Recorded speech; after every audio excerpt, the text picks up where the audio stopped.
The objective of this training is to emphasize the significant role that media plays to Donc, break nous allons travailler the à ce stigma niveau around infertility, in addressing sensitive social and health issues, such as breaking that stigma, empowering girls and women through education, and in times like these, raising awareness about the coronavirus and the best health prevention practices during this global pandemic. So thank you for taking off time off your busy schedules to be with us as we learn from each other. And thank you for all the attendees and our media representative and our partner, Mauritius Media Trust, for having this come together and to have some of your valuable time to attend this, our first Merck Foundation Health Media Training, with the aim to empower women in general, girls in education, breaking the stigma of infertility, empowering infertile or childless women through access to information and health awareness and change of mindset. So because together we believe, I personally and Merck Foundation in general believe very much in the critical role of media, but also the media training and the role of media is very important. And hence we have also announced in partnership with Mauritius Media Trust, our partner, an award of media recognition. The media recognition award is to if you can next please, yes. It's one for More Than a Mother, where you write about empowering infertile women, breaking the stigma of infertility, and also supporting girls' education. And the other one for making your own, the other one is Mask Up with Care, to also show your previous, Mask Up with Care, to write about raising awareness about coronavirus in your community, and how important to wear the mask, how important to get vaccines, how important is to take care of your community through your adhering to health and protection and prevention measures. So this is very important as well, and it will have a really good impact, because we know last year it was really amazing. We launched it in Africa and Latin America and Asia, and it was having a really good response. We have also, in partnership with the Fashion Institute of Mauritius, Fashion Design Institute of Mauritius partnership, Fashion Award for the fashion designers or the fashion student. So one for also breaking the stigma of infertility and empowering girls in education and infertility in general, empower infertile women. And the other one, next one, is the Mask Up with Care. Not Mask Up with Care, make your own mask, which is very important, because now people are doing designs and masks and everything, and this can create a trend of people to encourage them to wear masks and show their creativity. We have also filmmaking award, which is going to be also with partnership with Mauritius Film Development Corporation, and it's going to be great because people who can make films about the story of infertility and or girls' education. This is very important too. Two very important: infertility and girls' education. So it's very important to have the creativity, short film or long or documentary or docudrama, as you like. And then the third one was the music award, which is the song. So we will also people who create songs or music that also help the cause, either for empowering girls or education or breaking stigma on fertility. These are 6 awards that we are launching in Mauritius, and we're hoping to receive a lot of applications and many talented people, either in media or songwriting or music or filmmaking or fashion design, to help the cause and improve the awareness about these important, sensitive social and health issues. Also, I want to show you that we have done also storybook, and I want you and your media also to see if there is any story writers for cartoons and animation in Mauritius that can also contribute to have stories like this one for educating Linda, and this is about supporting girls in education. This one for David's story for infertility and how the man support his wife during the journey of making happy family, how we respect her. You know, it's emphasizing the family values of love and respect. So it's really children's stories, and we would like to have similar to this in Mauritius. By Mauritius names and culture and things like this. And this is make your own right choice. It's about raising awareness also about coronavirus, and through a story of a young man who loyal and honest and so on. We had also for the fashion, we have created this t-shirt. It's been designed, and this is like beads, and been done not to educate stigma. Like this, and this has been done by a group of infertile women in Uganda and in Ghana. So they design it, and we give them the things, and they do it. And this is what I expect from the fashion show. Thank you very much, and wish you a great luck and all you benefit from this course and from our mentorship, and benefit from the award already. Thank you very much. Bye. Yes, thank you. I will reply in French. Okay, no problem. Go ahead. Yes. Donc, dans ma présentation, vous avez vu déjà, on a une panoplie de journaux, de médias différents en Maurice. Donc, je pense que cela contribue quelque part à avoir une compétition saine. Chacun apporte, je pense, sa pierre à l'édifice. Quand on parle d'infertilité, nous avons eu aujourd'hui dans cette formation tellement de ressources, probablement que tout ne peut pas faire partie d'un article de presse. Donc là, je pense que vraiment, on a la possibilité d'avoir différents médias qui parlent de différents aspects. C'est beau. Moi, je pense que le lecteur, le public a tout à gagner avec cette compétition qui est pour moi plus ou moins saine. Mais quand même, l'autre point que j'ai abordé, c'est l'accès à l'information. Donc là aussi, je pense qu'on a du chemin à faire pour que tous les médias Maurice sont représentés et sont un peu le même niveau. Voilà. Peut-être Jean-Luc ou Cynthia peut rajouter dessus. But I think when we were emphasizing the issue of infection in Africa, that's the one that causes the most problems in us. So infection, therefore, would lead to damage mainly to the tubes. So the tubes then get blocked. And mainly that's in females. That's where we were talking about the 85% being due to infection in females. But the same infection causes problems in male as well, where the tubes where the sperms have to go through can get blocked. So again, infection will be more common as a cause of infection, of infertility in both males and females. Now, if we go back to that diagram that we were showing in terms of the reproduction, so let me just look at females first of all. Therefore, if we look at the ovaries can have two problems. Number one is problems with producing the eggs. So the eggs can get finished, just like what happens in menopause. So women may not have eggs at all.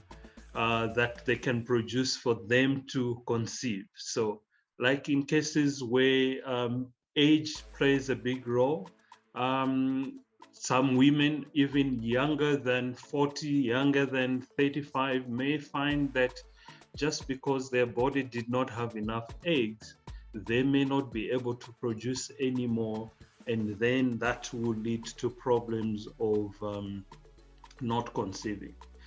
And again, there are hormones that work on the ovaries themselves to produce the eggs. Now, there are special conditions that women may be born with that will affect them in terms of the hormones that they can have for them to produce the eggs. So these are medical problems. And you will also hear when maybe you are sick with things like diabetes or hypertension, and you'll be told by your doctor that to say that some of these will also affect you in terms of conceiving. Basically, they might affect you in terms of the hormones that work on the ovaries. We've now spoken about the infection damaging the tubes. My colleague emphasized on two conditions. One of them was endometriosis, and we know that endometriosis, just like infection, can affect the tubes in terms of the passage of the eggs there. So conditions like endometriosis, conditions like infections, those will damage the tubes. If they damage the tubes, then the passage will be blocked. There won't be any communication. Now, when we look at the uterus itself, there are things that can grow in the uterus that will affect the pregnancy to implant. So we're talking of things like fibroids, you hear about polyps, or you hear about, adhesions coming in because of infections, especially when women have had unsafe abortion. They may end up having infection in the uterus, or when they've delivered and they've had an infection that can cause scarring in the uterus, and that will affect the comfortable area where the pregnancy can implant. So all these will be part of the female problems that can lead to infection. So we group them mainly from ovarian problems, problems with the tubes, problems with the uterus, or problems with the hormones that work on the uterus. So there are all those four categories. But when we look into Africa, what could be the main reason why someone would have problems with infertility? It is usually due to infection, and infection will cause damage to the tubes as well as the uterus. Okay, now when we go to the male factors, again, we group them into three areas. Number one is where the hormones that we need for them to produce the sperms and the testicles are not there, and those can come in because of medical problems. If one had a head injury, for example, or some people are on medication that are affecting the hormones to be produced. And then the second thing is we're looking at the testicles. They have to be in a good environment. That's why we're talking about things like temperature affecting the testicles. Then the factory itself will not be able to work. And then we're also looking at medical conditions that can affect the testicles themselves, things like cancer, for example. If you've gone even for cancer treatment, or you had, a road accident and that has damaged your testicles, again, after the sperms have been produced, they have to move through the tubes to come out. So if those tubes are affected, and most of the times in our cases, it's due to infection. So if one has had a sexually transmitted infection, that can lead to the blockage of the tubes where the sperms have to move. Or at times there are conditions where people are born with, the tubes being not being there. So therefore, there won't be any passages. So there are wide causes of infertility, both in males and females, but this is how we probably have to group them for people to understand. And there were questions that people asked whether this can be inherited or so on. So we know that there are genetic conditions where people are born, for example, with problems that can lead to hormones not being produced. problems where your ovaries are not having enough eggs for them to be released, problems with the tubes where, for example, in males especially, where the tubes cannot be there. And in males as well, we know that some of the testicles may not descend to a correct position, and therefore that will lead into problems. There are all these conditions that we have to deal with. But the key thing in Africa, and the things that we try and look at, is because most of these are avoidable factors, especially when we're looking at issues of infection. That's why we're trying to say people have to play it safe. We have to educate people and so on, because we know that most of these can be prevented. Then that 95% issue of infection that we're looking at, these are things that we can try and prevent. And that's why we're trying to drive the information to say we need to teach people. They have to be safe. They have to play it safe. Education is very important in terms of prevention of infertility in our setup, because we know that infection plays a key role. Well, infertility, like I told you, it is only after 1 year of trial with unprotected intercourse, then we can term the patient as infertility. So we can't term a teenager who is not sexually active as infertile. But we can at least know about the factors. Like we can spot that the eating habit is not good, that girl is tending to gain weight, the menses are irregular. So we just give the proper advice at this stage so that we don't find infertility in the coming years. Maybe I answered your question.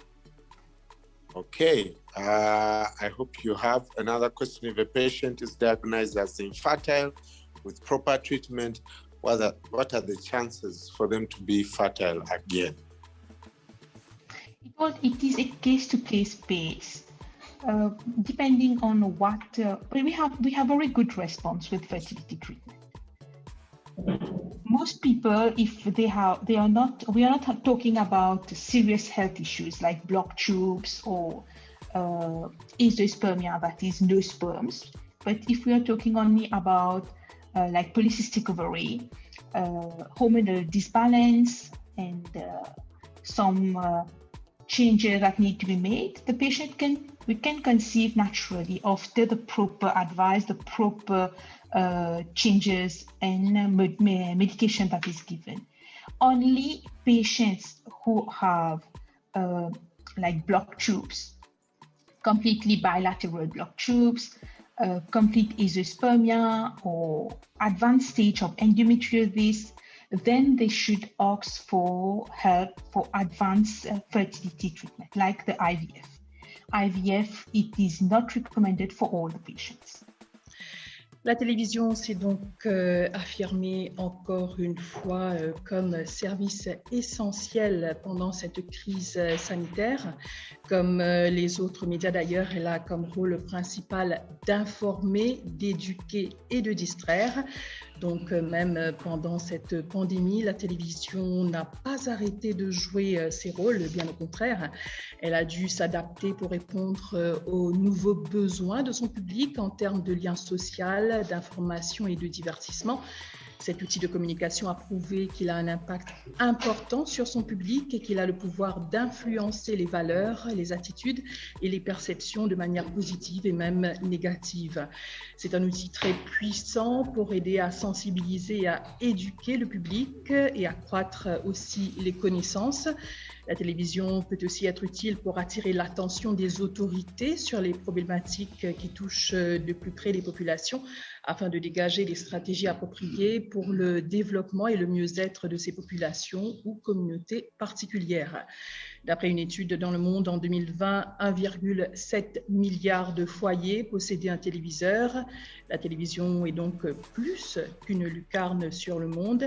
Grâce à elle, nous sommes au courant de presque tout ce qui se passe sur notre Terre et pendant des années, voire des décennies, la télévision était le loisir principal autour de laquelle les familles se réunissaient.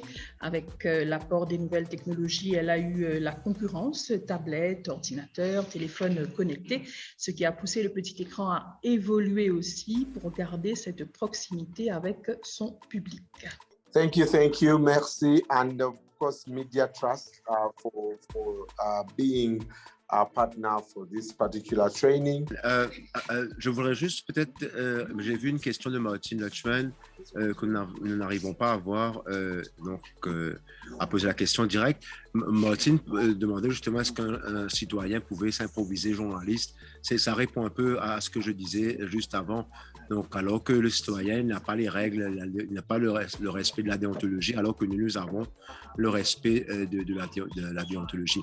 Pour revenir à la question de Brian par rapport à l'outil qu'on peut utiliser, bien entendu, je pense qu'aujourd'hui, les réseaux sociaux sont devenus, allons dire, Facebook, une caisse de résonance pour tout ce qu'on fait au niveau de la radio. C'est là qu'on va avoir les 16-24 ans, c'est là que la grande masse, l'audience se trouve sur les réseaux et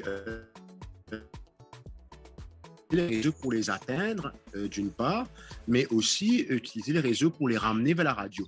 Parce qu'il y a des choses peut-être qu'on arrive à faire passer sur les réseaux sociaux, les photos, les vidéos, mais l'outil demeure quand même, comme je le disais dans la présentation, un véhicule puissant de l'information. Et parce que la radio, on peut faire 10 000 choses à la fois, on écoute la radio, on laisse sa voiture, on conduit, on l'écoute. Donc, on peut drive, comme on dit, des personnes à partir des réseaux sociaux et emmener vers la radio. C'est un peu ce qu'on fait, nous, et vice-versa, de la radio vers les réseaux sociaux. Et aujourd'hui, ce qu'il y avait dans le temps, même pour la presse écrite, par exemple, dans le temps, il y avait les crieurs de coin de rue qui vendaient les articles des journaux, qui criaient ce qu'il y avait en une des journaux. Aujourd'hui, les réseaux sociaux ont remplacé ces crieurs et qui donc sont devenus un peu là, comme ceux qui annoncent ce que vous allez voir dans le journal le lendemain, ce que vous allez entendre à la radio de l'émission qui va suivre.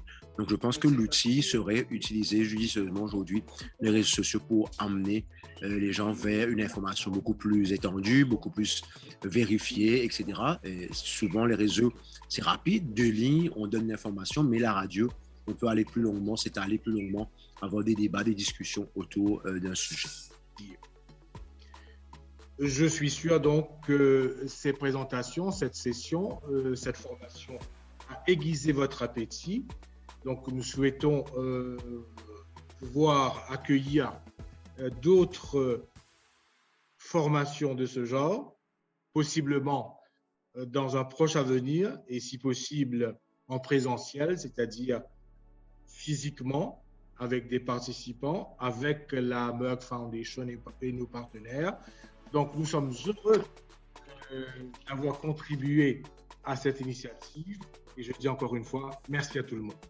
I would like to thank all of you and thank our distinguished speakers, our health experts and our media experts to guide us how to come up with stories and report stories and media reports about infertility stigma and empowering infertility, raise awareness about infertility prevention and male infertility, and also empowering girls in education and raising awareness about coronavirus and the health aspects. I would like also to thank all the attendees and our media representative from Mauritius, from Seychelles, from Madagascar, and I would like to thank our partner, Mauritius Media Trust. And I'm very happy that I am here today. And of course, I'd like to thank Brian to moderating all this session. I'm encouraging, inviting all of you, please apply for the awards. It will be a great contribution from your side to deliver the messages that can create a culture shift and can empower communities with the right way of thinking and the whole cause we are advocating for, to be the voice of the voiceless, not only in Mauritius, Seychelles, and Madagascar, but also in all Africa, because every article, every media work will go along globally, because thanks to the technology and the internet and the websites and all this, everything will be read everywhere. And you are talking in English and French, and this will cover a huge area of Africa and Asia. So I'm looking forward to hear from you. And besides the award we are going to give for, which is a monetary award for the winners, it will be also part of Merck Foundation alumni. We will be always working with you in your countries. There's a lot of scopes of work, and we will have also mentorship programs that we're going to have access to our website. It's a fantastic website, master course of media, writing stories, photography, making films, and all these courses you will be able to read from this website. We are going to give for the media winners, but also all your work you're going to apply for, we will make it in a book or a publication that everyone can also read, and it will be as a reference kept for generation and generation to come. So great to see you, and I'm very looking forward to see you again face to face next time in Mauritius or anywhere in Africa. No to infertility stigma, still no to infertility stigma, and I'm looking forward to work with you closely and to celebrate you in the ceremony of the winners next time. Brian? Thank you so much, Senator Dr. Rasha. And there you have it. Please head over to the websites and see those categories and be a part. Once again, I want to thank Media Trust Board, Mauritius, of course, Merck Foundation, wouldn't do this without you, and the entire team that has helped organize this media training for Mauritius, Madagascar, and Seychelles. I'm also looking forward to seeing all of you in person when we finally kick COVID out. Take care of yourselves, stay safe, and let's keep talking online. And yeah, God bless you. Bye-bye. Bye-bye. See you. Bye.